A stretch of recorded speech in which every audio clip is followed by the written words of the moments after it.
Welcome to the Inner Athlete Podcast, where we discuss all things youth athlete development and youth mentoring.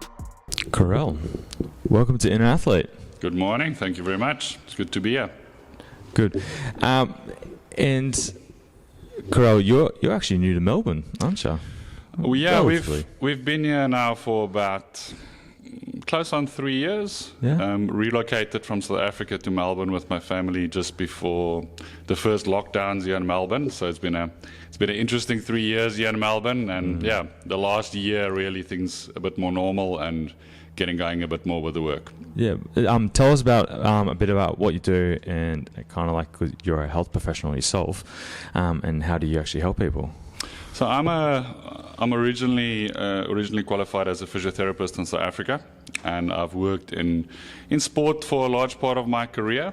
And about 15 years ago or so, I was introduced to the concept of BeActivated by the founder of this approach, Douglas Hill, who's a physiotherapist based in South Africa originally. And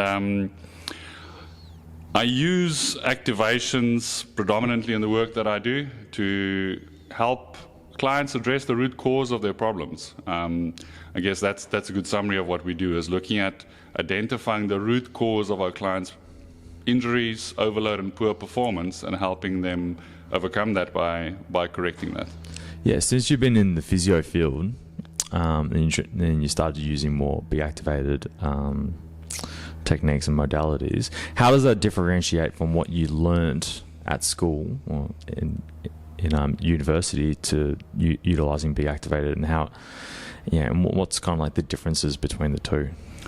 I think the big difference is that with BeActivated, we really look at identifying and treating the cause of problems first. I think more conventional approaches, we often end up zooming in on treating the symptoms a lot more, or the pain, yeah, and the painful area as such. Where with the BeActivated approach, we look at what's causing that overload. Why is that client developing the damage in certain parts of their body? And if we can identify that correctly and correct that from the start, then one can make much more of a long-term difference. I was introduced to this as a young physio, just doing a random course and not really knowing what it was about, and ending up in Douglas Hill's course, which really changed my career path from there onwards, and also dramatically influenced my own health. I think the big difference was as a young physio, I felt we were making a big difference for clients. We were helping them manage their conditions, but I often found that we weren't providing enough solutions to their problems. And the BeActivated approach has really opened up that doorway for me, where we can really zoom in on creating more solutions and not just helping them manage their pain and injuries. Yeah, it's interesting because it's like a healthcare system in some regards. Like, we want to be able to help people to move on beyond what the actual cause is, but it feels like we can't. A lot of patients, or like even some of our clients, felt like they've been on the merry-go-round when it comes to seeing allied health professionals. It's just kind of like, it's just this management. Let's just get them through, for another week or another month, and it just becomes like inadvertently like a cash cow for the practice, which for me is really sad to see. Yeah, I think it's, I'd like to think that most practitioners have the best intentions with creating, the best results for their clients. But within the scope of their training, a lot of what we're doing, we taught that, it takes a long time to treat these conditions. It takes a long time to recover from, managing your back pain is a long-term process, where if we change the way we approach it, then what I've learned is that the body can actually respond very quickly when we do the right things. And I think that's where we go wrong. We often, mainstream therapists are trained differently, and they taught that it's a slow process, and if we approach things a bit differently, we can get very different results. Yeah, it's kind of like that's the doctrine of, I guess, a physiotherapy or allied health. It's going to take a long time. And the one thing I like about activation, or BeActivated, is it looks at the compensation strategies. Now, from a strength and conditioning perspective, it's all about movement efficiency when it comes to performance. And one of the things I had noticed is looking at something more specific, like the glute firing sequence. Now, we know obviously your glutes are very powerful. We know we need to make sure that their thigh or hip extension is in the pattern that we want to see. And testing some of these athletes on the table, going through the whole sequence as well, you find these really interesting compensation strategies for them to produce movement in a very powerful manner.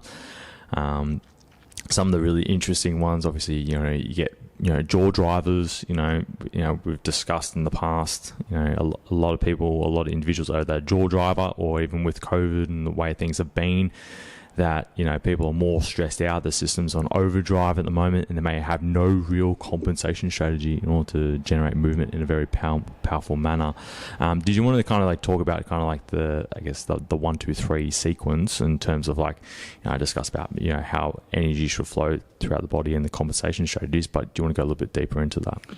Yeah, Trent, I mean, you've touched on probably the core principle that we teach and that we apply in BeActivated is something that we call the 1, 2, 3 principle of movement.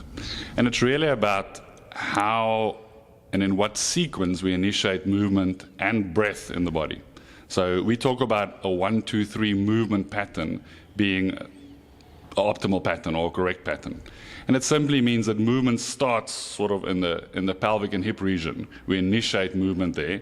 Thereafter, we move a little bit wider in the lower leg, in the upper legs, and in the bottom part of your torso, and then we move in the extremities. And if we move like that, it allows for the body and for energy to move from the center outwards.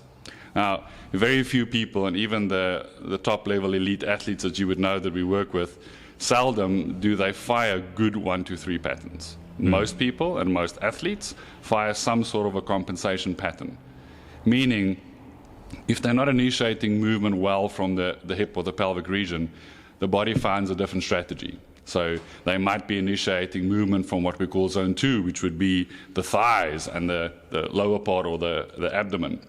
And different strategies come in where people initiate movement from the lower legs or from the upper extremities, from your shoulders, from your neck, or from your jaw, as you mentioned. And depending on the type of compensation pattern that an athlete uses, it will cause predictable overload. So what we do with this system is we identify those compensation patterns. We get our athletes to understand it. I think that's a really important part.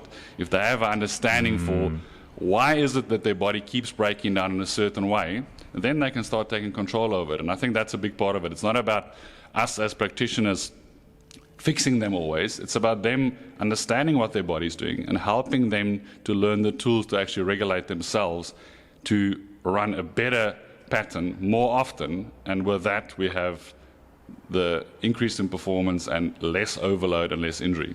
So depending on the compensation patterns that you run, we have predictable overload. So certain patterns will cause breakdown in certain parts of the body. And if we can identify that early on, we can prevent a lot of those injuries. Yeah. I like to explain it in the terms of like I think Doug explains this really well, like in terms of like implosion, explosion. So you want force to be able to travel out. So if we're playing a bat and ball sport or something like that, you want the force to be able to transfer out into the ball, or when you're throwing the ball really far.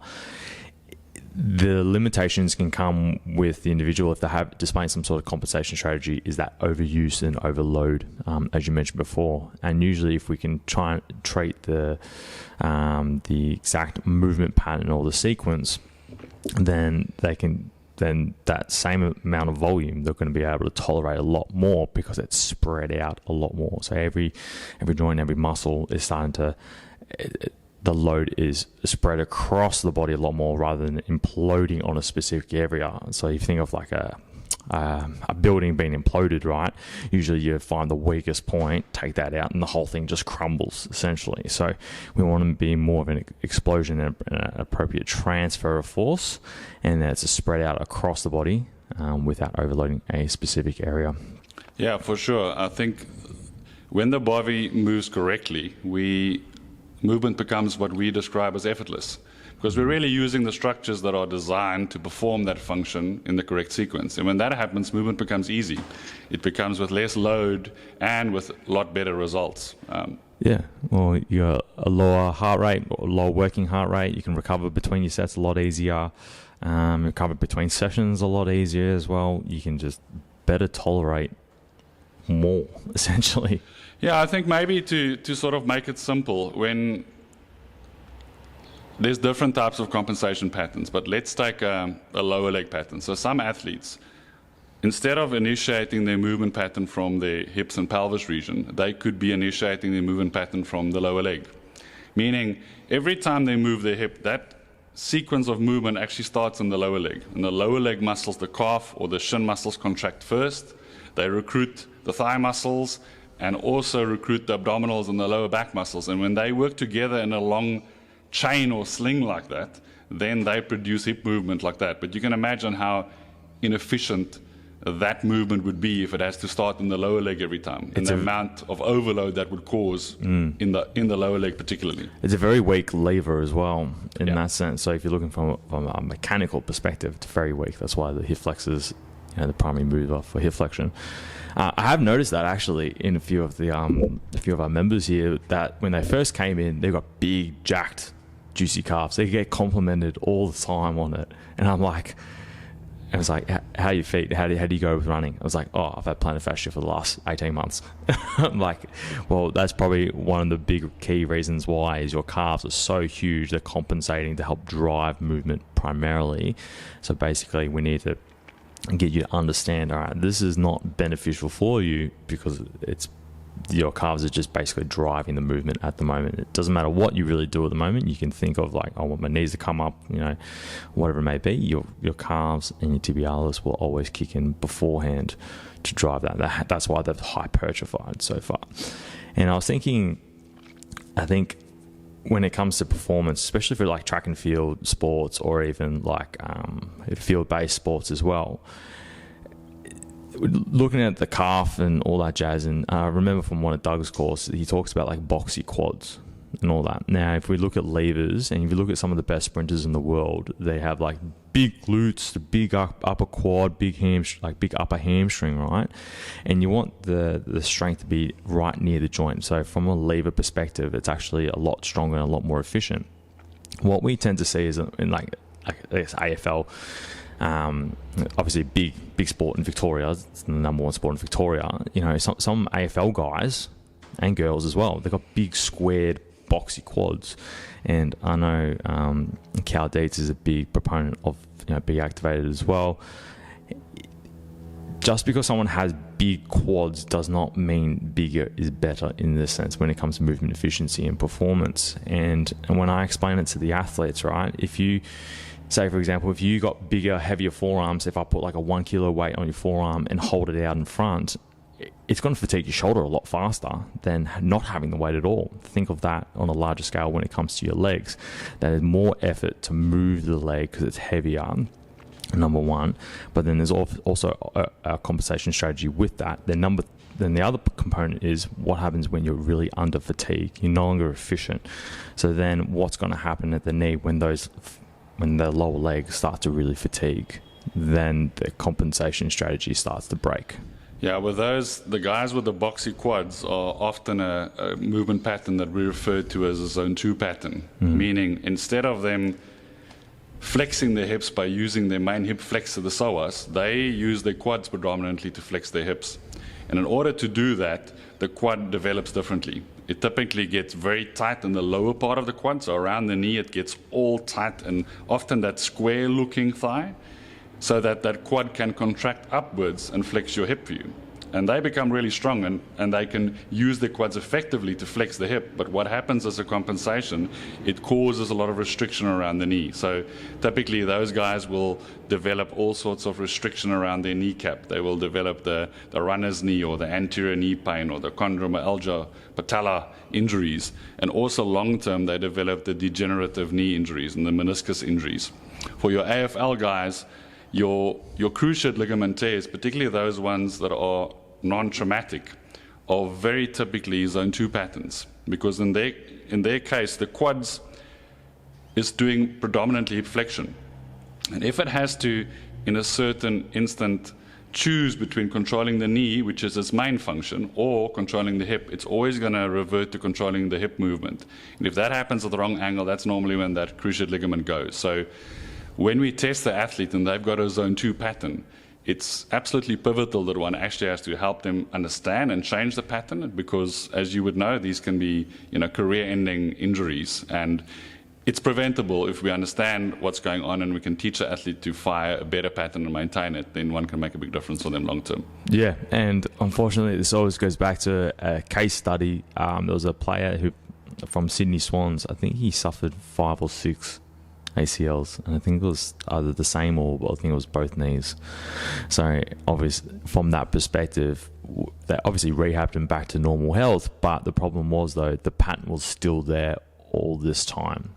And that's the kind of the next phase of rehabbing someone, or even just getting someone to perform a lot better, is understanding what is their movement pattern, how are the muscles or even the segments of the body firing it.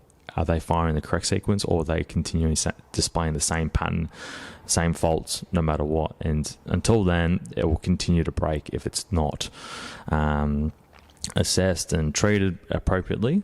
And then, unfortunately, I think he retired as a result. I think it's something I think we see so regularly in the clinic, and I'm sure you see it here with the athletes that you work with as well, is that even after injury, clients would come to my rooms with a knee replacement, for instance, and you would test them and they still always firing a zone 2 pattern. Even after years of rehab, eventually ending up in a knee replacement, even after the replacement surgery, they're still firing the same pattern that causes that overload on the knee. And from a recovery point of view, if someone has had that corrective surgery, if they're still firing that pattern, they're still walking on that leg with that same overload on that repair joint, which actually limits the healing process dramatically. And it also limits the life of, let's say, that replaced knee, or increases the likelihood of them then repeating the same injury somewhere later on in their career. And I see that all the time, where the conventional rehab that we use often doesn't correct the pattern. And if we don't do something in between, and I guess that's what we do with BeActivated, is bringing something in between that helps change the athlete's movement pattern. Then when they train, then when they rehab, we get a much better result because we're training them in the correct pattern. Yeah. It just kind of just not baffles me, but it's just amazing how effective, a system like this, when it's implemented, even at the very early stages, we've used it on the members here. I remember one story, not so much it got to do with injuries, but it was more got to do with the visual field. And I think, we haven't touched on the visual field stuff, and that's the crazy stuff, the real crazy stuff. Anyways, but the story goes, I was working with this 10-year-old kid, and he was doing the activations on himself, so it was more guided in that sense. And each time he did an activation, I got him to run through some cones, dribbling the soccer ball, and then sprinting back with the ball as well. Every time we got through each activation, he said he felt lighter and looser and all that jazz. And I was like, all right, cool, let's see how far we can really go with this. And then we started playing around with his visual field. It was all in the same session as well, which was the crazy part. And after that point, we tested his visual fields. We did some muscle testing, got him to look at, for those who don't know what muscle testing is, it's basically you do a baseline, get them to look anywhere in the distance, get them to stick their arm out, and you push down just to create a baseline in terms of how much strength they're displaying. Then I put my finger out at different distances. I got them to look at different figures in the distance, and then we just kind of worked, maybe 10 meters out, and then worked our way in. I mean, the closer and closer we got, the quicker his arm dropped, or it's almost like his body was just shutting down on himself. And I just asked him, has anything happened? Has anything or someone or something come up to you that was really close that, you really didn't like? Something along those lines. I can't remember what I said. And basically what he said to me, he said he got gang bashed in grade 2. This was 2 years prior. And I haven't seen the kid for 3 years, but I had to follow up with him later on, with his father later on. Okay. And then we started briefly talking about it. So I was like, all right, let's see if we can try and get the body more resilient when my finger's up here. And so we went through the activation points, got him to do it on himself as well, which was a real crazy part. And I said, keep going down until you find a point that's really painful for you. And it's just kind of he found the point pretty quickly within about 20 seconds. Then I said, I want you to breathe through it as well. Keep looking at my finger until when it releases, I want you to stop and let me know. So he stopped. We did a couple more breaths. retested, and he was as strong as an ox, almost as strong as his baseline, if not stronger. And I said, every time you go to train, let me bring it back one moment. He always would turn the ball over when he was playing soccer. His coach would always get frustrated at him. So anyone come up for a tackle, it's almost like his body had shut down on himself. And it's like this trauma from 2 years prior had really stuck with him. It's like there's a book called The Body Keeps Score. I've been meaning to listen to it. And this is kind of that prime example of when we do face some sort of trauma, whether it's physical, emotional, mental, that the body can store this, and it's almost like it's a survival mechanism for the individual. And when the individual has an inability to process it, and I think that's where BeActivated really comes into play, it's your ability to process some of these traumas as well. And on the courses, we've seen that numerous times. It's crazy how much people are able to move forward with a lot of things that have been carrying with them and displaying in their everyday life. So basically, I spoke to his father afterwards. We debriefed, and one of the things I learned from Doug is don't say a thing.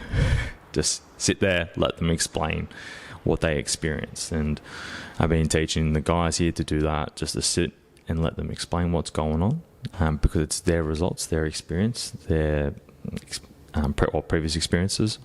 And the father, even though the father was really happy for him, I didn't want him to have like this preconceived notion that he should feel better afterwards. And then I got the son to explain what was going on, how he felt and all that. Then what I had spoken to the father about is I had relayed what had happened 2 years prior was potentially affecting him to where he is now.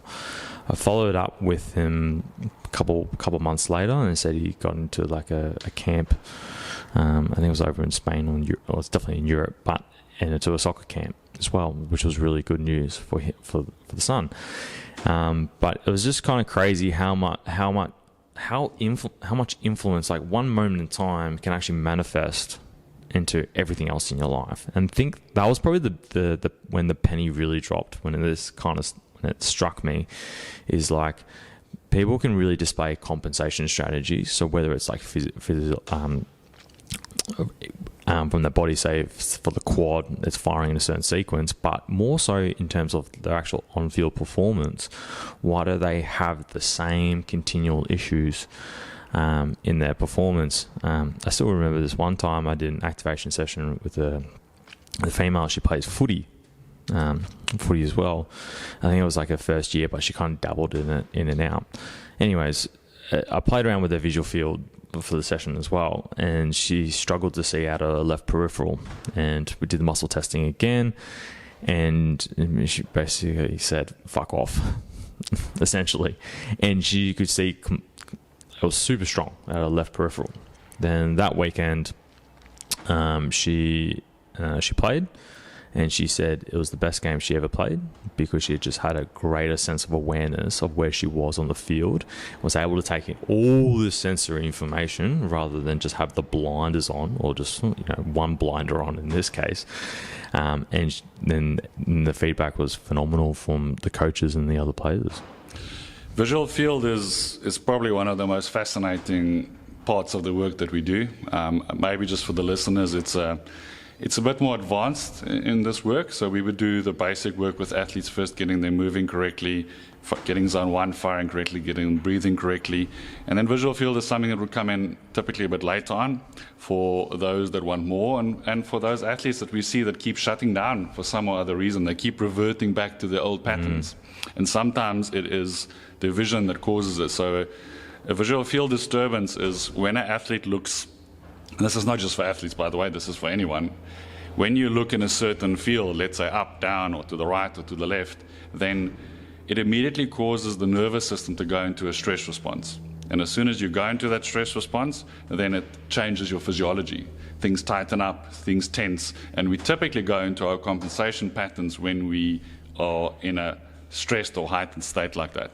And as you explained, it's sometimes events in life that starts these things. And sometimes one can track it back to a very specific event like your client explained before. Sometimes it's a trauma that someone went through physically or emotionally. And in that moment, their nervous system responded in a certain way. And then it became, as you said, their safety net. that as soon as they look in that field, their nervous system instantly goes into a heightened state, instantly goes into a state where they have to protect themselves. And then it just persists. Eventually, we don't know. It's just something that happens all the time, and we don't actually realize how it's influencing us in sport and in life. I mean, some examples in sports performance. I worked with a triathlete some time ago that competes at international level in his age group, and he really responded well to treatment. His performance improved almost immediately. And at some stage, I asked him, "So, what is your strength? What is your strength, and what is your weaknesses in your game?" And he said something funny to me. He said when he cycles, he always has to lead. He has to lead from the start. That's when he wins. If he doesn't lead, he doesn't win the cycling part of the race. I said, "Look, I'm not a triathlete, but probably not always the best strategy to have to always lead. What if there's a headwind? What if you strategically want to hold back?" And it was very interesting, and it got me on to testing his visual field. Now, for triathletes, they're not allowed to sit in the other cyclists. No drafting. Yeah, drafting. So they have to stay. I can't remember now if it's 12 meters behind, something like that.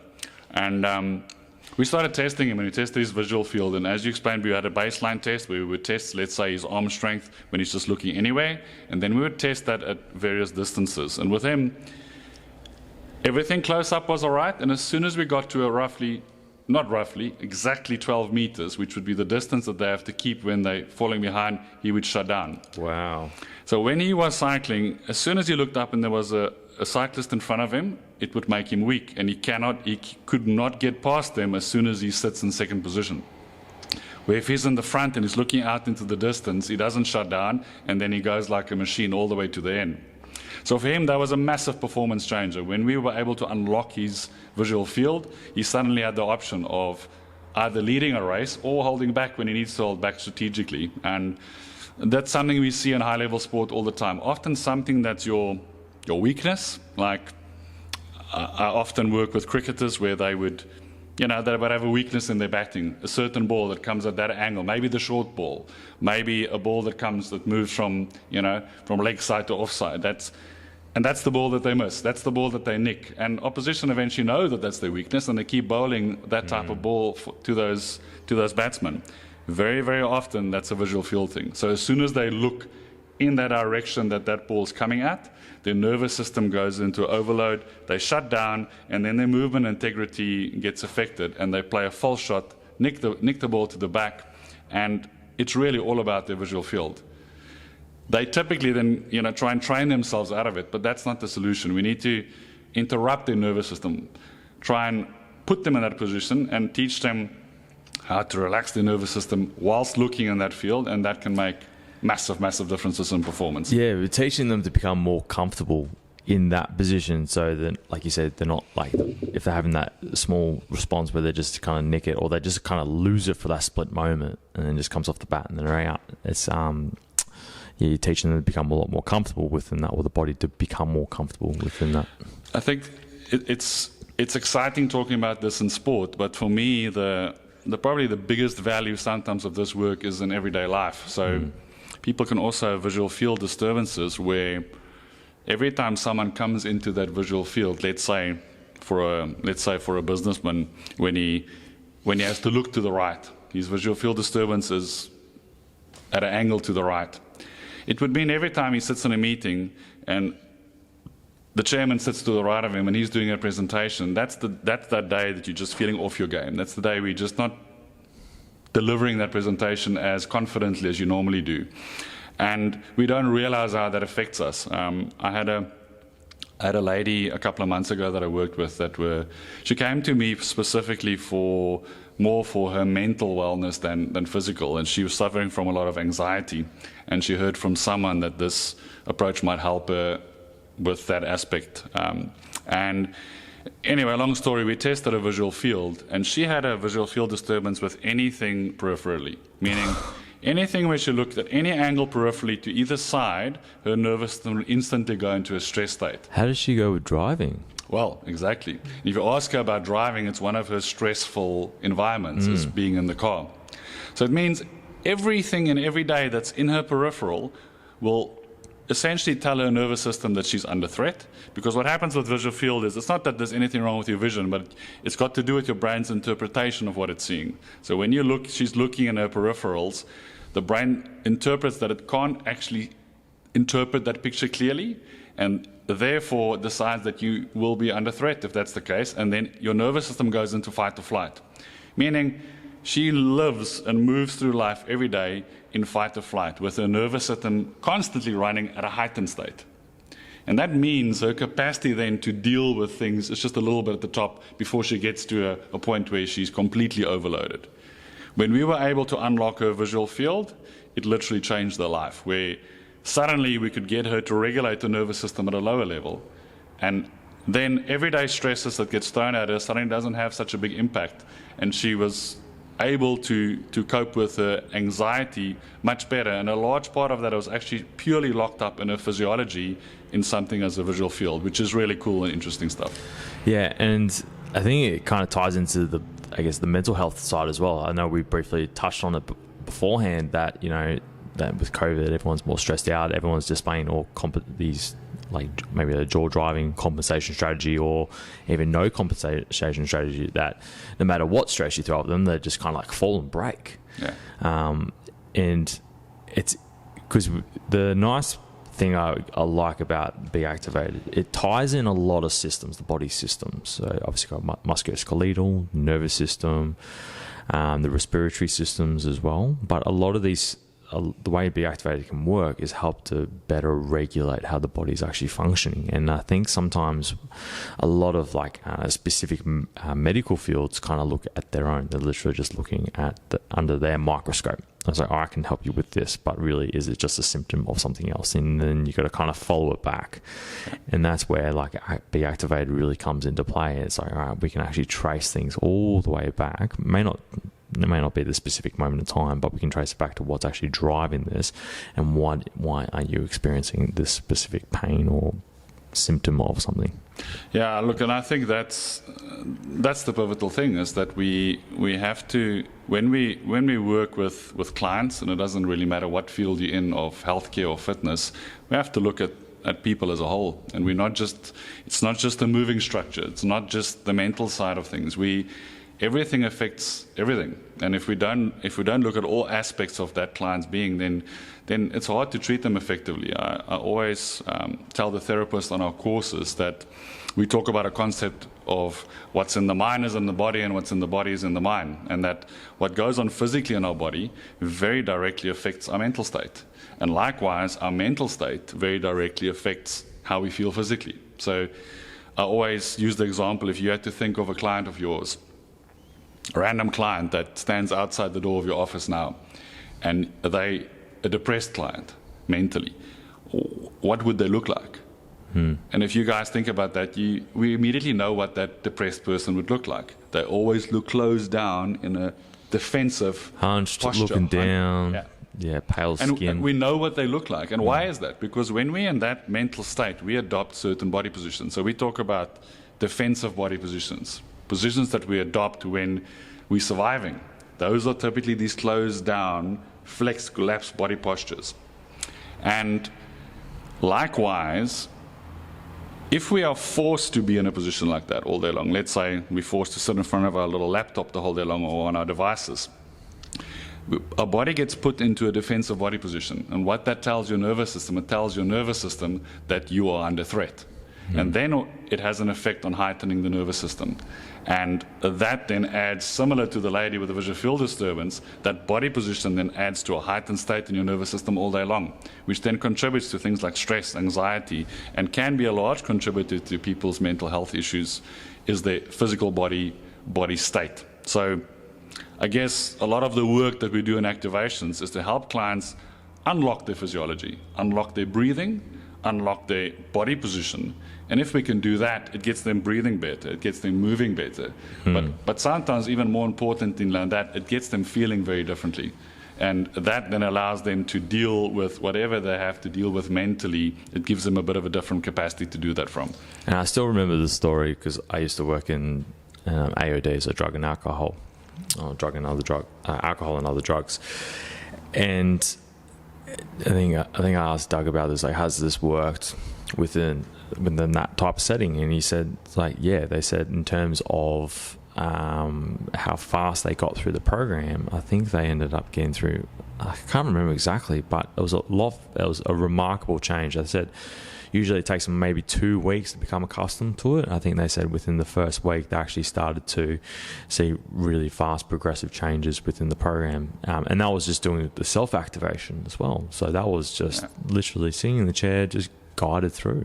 People often ask me, like, who do we work with? Who does activations work the best on? And the honest truth is, what we're doing with BeActivated is we're helping our clients to get their body to restore to its default state, to getting it restored to moving the way we're supposed to move, breathing the way they're supposed to move. And when we do that, and we get we're getting our nervous system to function in a more relaxed, normal state, it allows for us to perform better in what we're doing. So if it's recovering from an injury, the body is in a position then that it can recover quicker. If it's dealing with mental stresses that you're dealing with, suddenly your nervous system's in a position where you can actually deal with that in a better way. And likewise with these examples that you had for people with drug abuse.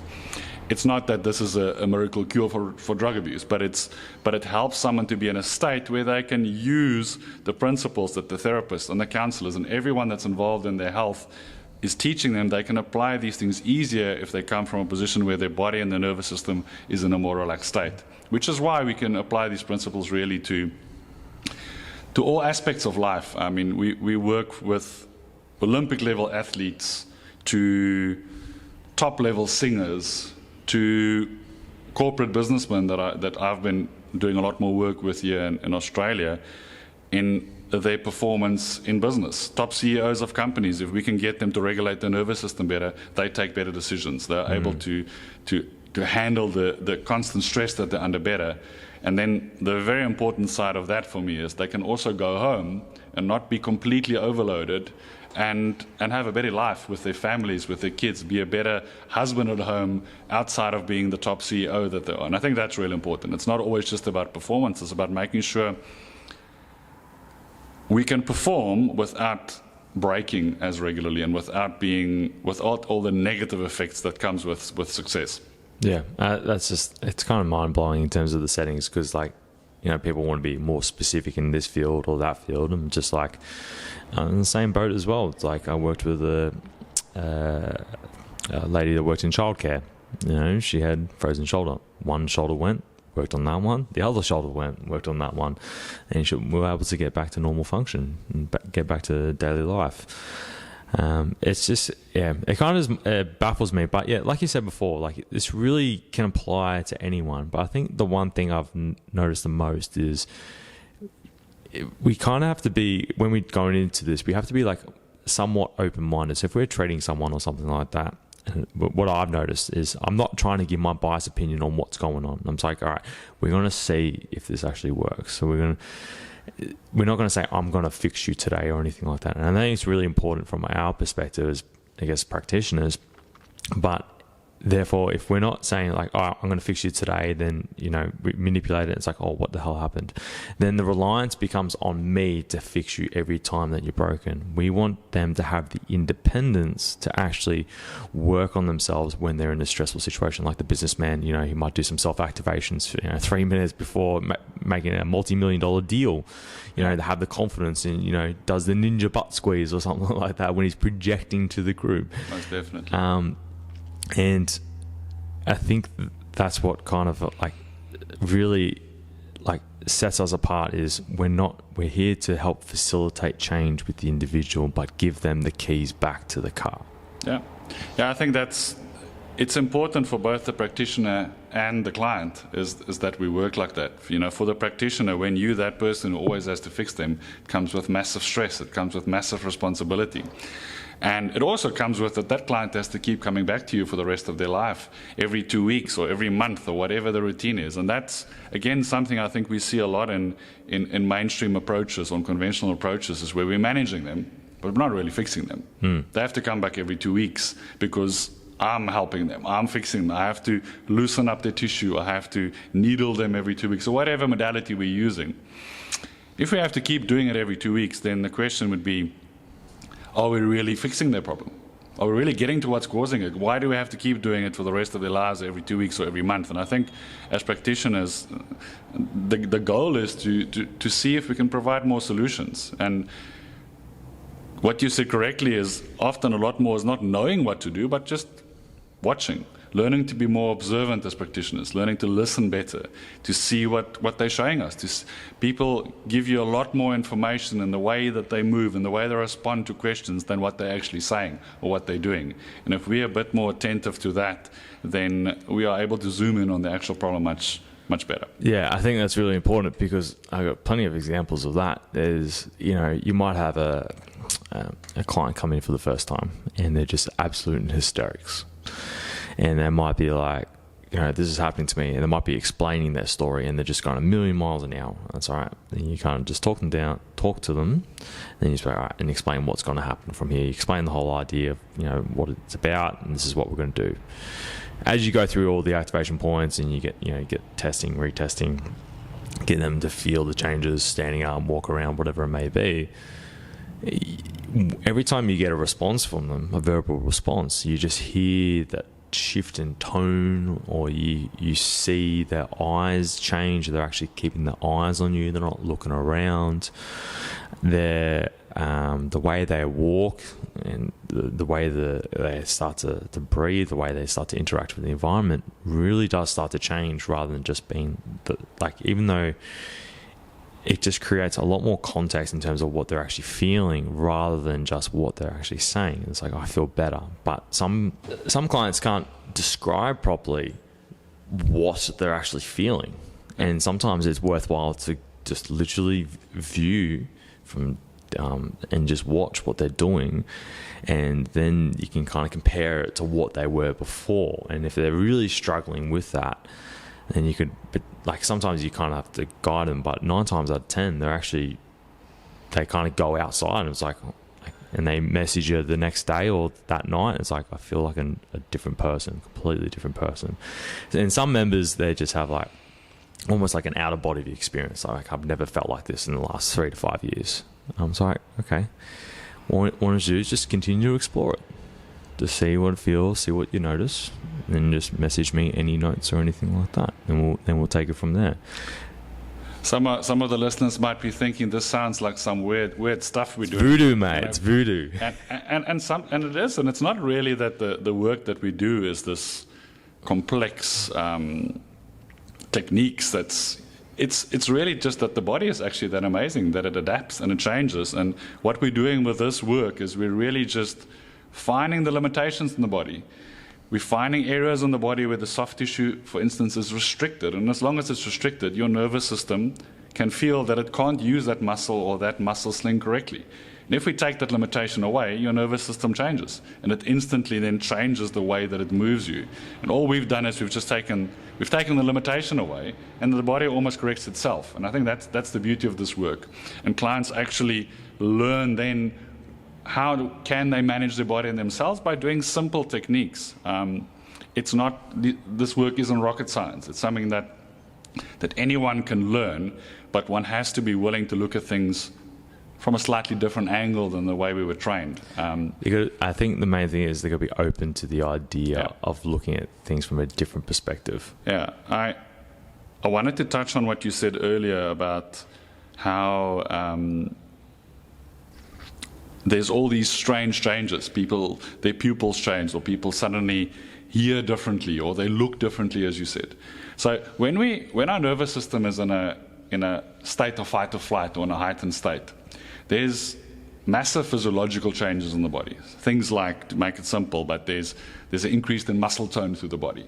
There is changes in your vision, for instance, that your pupils constrict constantly. There's changes in your sensory system, blood flow, that we don't feel as much on your extremities, your sensation is less. Your circulation, as you said, is different. Your blood pressure is different.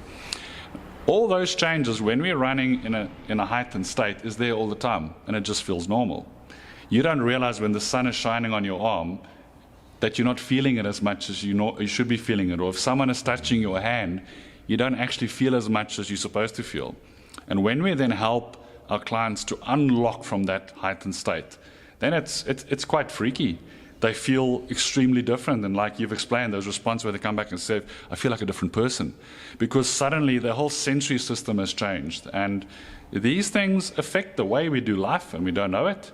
We don't know that we're actually moving through life actually feeling quite numbed. You only realize it once we change it. So you only realize how badly your body's moving once you feel what it feels like to move differently. And I think that's what I love about this work, is taking people through that process of discovering what they could feel like, discovering what their body could feel like when it's moving correctly. And yeah, that's really rewarding, as I can see from your stories. You obviously experience here in your facility every day, which is fantastic. Yeah, it's crazy. I love the stuff. Yeah, I implement it with coaches. It helps me to, I think from a coaching perspective, help to explain members, all right, this is the firing sequence I want you to move. Like, if I'm looking for more of a sports perspective, like teaching someone how to squat, a lot of members will just kind of like, when they squat down, they're very knee dominant. And it's like, all right, I need to be a bit more fluid. I want you to try and push the ground away in that sense. So then the glutes can actually start to kick in a little bit more. But, it kind of helps me teach people from that perspective in terms of how things should be firing. But then when you implement the activation part, that's when everything starts to be like, all right, this feels a lot easier, or this feels a lot better, or a lot smoother, or whatever it may be. Yeah, I think using the pattern testing with clients is really important to create the understanding. I mean, like you've also said earlier, people need to, for me, it's really important that you have to understand why we're doing this with you. For instance, someone would come into my room suffering from regular neck pain and headaches. And I would test them and test their movement pattern, and we may discover likely that they've got what we call a 3-3-3 upper body movement pattern, meaning every time they move, they have to tense their neck, their jaw, their shoulders before they start any movement. Now, if someone does that repetitively for long enough, this is going to start breaking, and they would be the clients that typically has the persistent shoulder tension, the persistent neck pain, and often persistent headaches. But to change that, now in a conventional setting, we would be doing a lot of work to loosen this up. We may be massaging. We may be using exercises to try and loosen up the neck and the shoulders. We may be using needles or medication from a medical point of view. Whatever the modalities are we use, it's all aimed at trying to release the tension up here. What we're doing with BeActivated is we're looking at why is this tightening all the time. And the reason why that client has this tension all the time is typically because they don't have good control over the hip and pelvic region. And if we change that, as soon as we change that, if we get them to use their glutes, to use their psoas, to use the diaphragm more effectively, the body instantly starts changing. So typically with those clients, I use their pattern testing for them to understand why I'm not going to be working up here. I'm not going to be just jumping in here, foam rolling their shoulders, whatever it is you're doing in your different professions. I'm going to be addressing the cause of that tension first. So once we give them control here, then the tension in the neck and the shoulders almost instantly starts decreasing. So very often I wouldn't touch the neck and the shoulders in the first session, and the client will come back the next time and say, the weirdest thing, that my shoulder and my headaches were already better, or partially better after that session. You never even touched my neck. And that's the beauty of it, because the body starts adjusting as soon as we start correcting the cause. Now, please don't get me wrong either, is that it's not that I'm saying those modalities have no value. But I think if we're trying to needle someone's tight traps, for instance, or foam roll it, or stretch it, or whatever, to loosen it up, it's always going to return to that, because that's part of his pattern. He has to have his upper body tight in order to move. So we can needle it every week. It will give him symptomatic relief, but he'll be back in 2 weeks' time because it will come back, as we see with our clients typically. If we address the cause first, we get them to fire their movement from zone 1 correctly first. If there's then still residential tension in the upper body, for sure, stretch it, needle it, use your exercise therapy. But if we don't change the pattern first, you won't get such long-term results. And I think that's where it comes in. It's not that there isn't value of the conventional approaches, but I think there's something that we're missing in between that really makes a big difference in the longevity of our results. Yeah, and it goes back to, I guess, the nervous system. That's what we're trying to do, is make shifts in the nervous system. That's the biggest thing. Well, that's really it. Yeah, I think when I explain these things, we talk a lot about breathing. We talk a lot about movement. But what we're really doing with this work is we're rewiring someone's nervous system. We're getting your brain to send the right message to the right structures at the right time. Because that's what governs everything. And as soon as we do that, then we move better, we breathe better. We suddenly have physically more ability to do things. We suddenly have more lung capacity. But it then has that very direct effect on what we feel like mentally. And it affects all systems of the body, which is why your clients sometimes come back with the weirdest stories. You know, they say, they may have come to me for their lower back pain. But as we started unlocking things around their pelvis, they would come back the next week and say, the weirdest thing, my back is feeling better.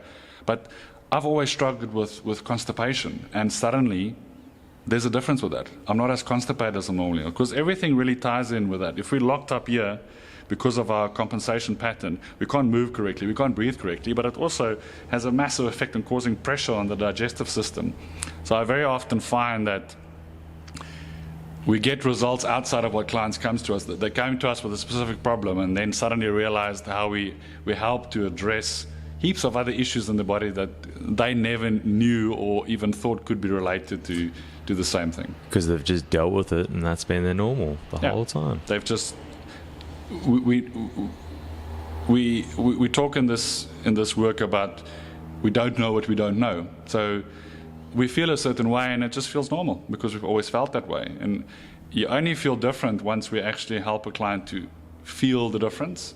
And once they felt what it can feel like, then one can start differentiating between what feels good and what doesn't feel good. But if you feel bad all the time, it just becomes normal. We don't even know we're doing anything wrong.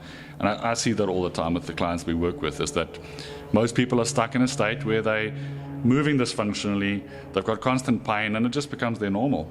And if we can, to the point where they also accept it, and they've been told by therapists, look, this is chronic back pain. This is something we deal with. That's a pet peeve of mine. You know, we can do things to manage it, but you have back pain. Where there are cases that we can't solve. There isn't solutions to everyone's problems. But in my experience with this work, there's a lot more solutions than what we tend to think. And if we approach things a bit differently, we can make life-changing differences for our clients. Hopefully getting them to a space where they don't need to see us anymore. That should be the goal. I always tell the therapists that I work with, first prize should be that your client never has to come back to you. If we can achieve that, that's really what we should be out there doing as healthcare professionals, as fitness professionals, is giving our clients the tools that they can actually manage themselves.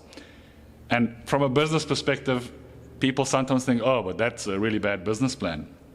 I can tell you, in my experience, from the experience I've seen with many therapists and trainers that I've trained over the years, when you get those type of results with your clients, that client that does not need to see you anymore will send 20 clients to you every time.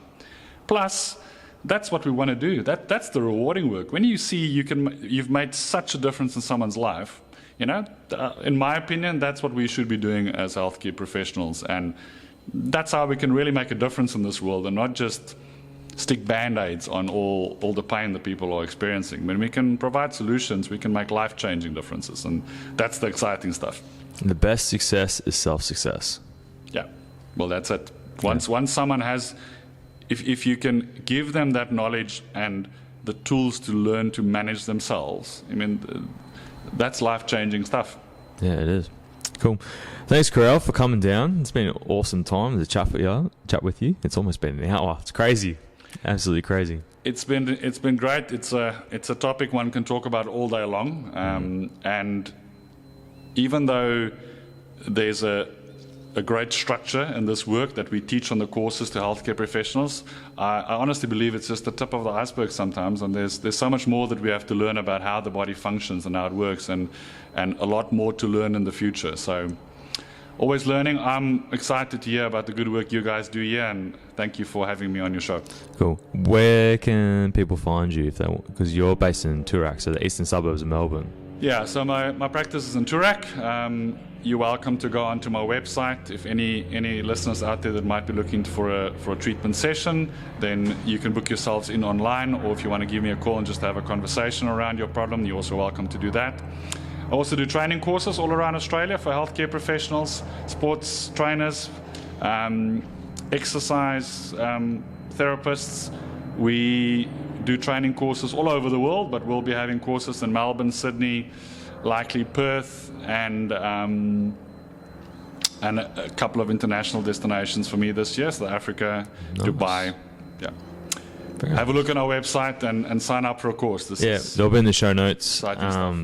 Yeah, Carel, thanks for coming down. Really appreciate it. It's been great to share your insights and get a bit more of an explanation of what BeActivated is. For those who don't know, Carel is actually, I guess, what would they call you? You're basically the protege of Doug, or maybe. Yeah. So look, I was fortunate to train under Doug. So currently, it's only myself and the founder of this approach, Douglas Hill, that does training courses for healthcare professionals and exercise and fitness professionals around the world.